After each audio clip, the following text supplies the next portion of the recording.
My name is Jacob, and this is what the Lord has done for me. I was canvassing in Glendale, Arizona, and it was my last drop of the day, and we're about to pick up and be done for the day, and then my leader says we have one more cul-de-sac to do, one more dead entry to do, and I wasn't really feeling it. I was like, do we have to do it? And he was like, just one more. And he dropped me off. I looked at the whole street, and it was all dark, and I was like, man, God, you put me here for a reason. Like, I just know, but please show me something happening. So I go to my first door, and it's dark, and I knock, and the light comes on. It's the motion sensor light. I was like, okay, and there's some lights coming in on the inside the house as well. I knock again.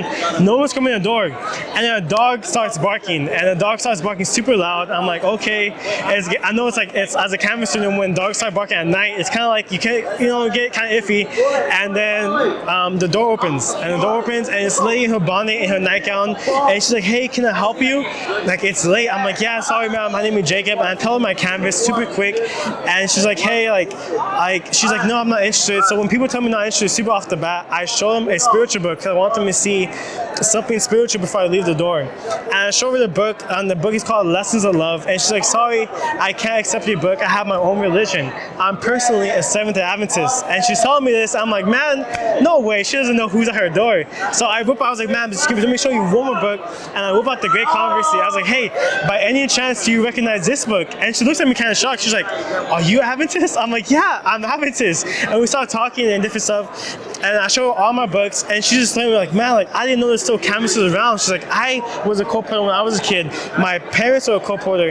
And we're talking, and we have a bunch of our experiences growing up are super similar. And we're talking, and she's like, hey, Jacob, I want to help you with school. Show me what you have. So I show her, once again, all my books, and she's like, let me buy it. And friends, she bought me all of my books, and she bought over $300 worth of my books. And she was staying there, and she's like, Jacob, she's encouraging. She's like, hey, like, if you were wondering why God had you out here, this is the reason. And she goes on to explain that the next following day, she was going to have surgery, and her doctor told her to go to sleep early that day. Her dog is a super old, she tells me, hey, look at my dog. It's a super old dog. She never barks, but she barks for you.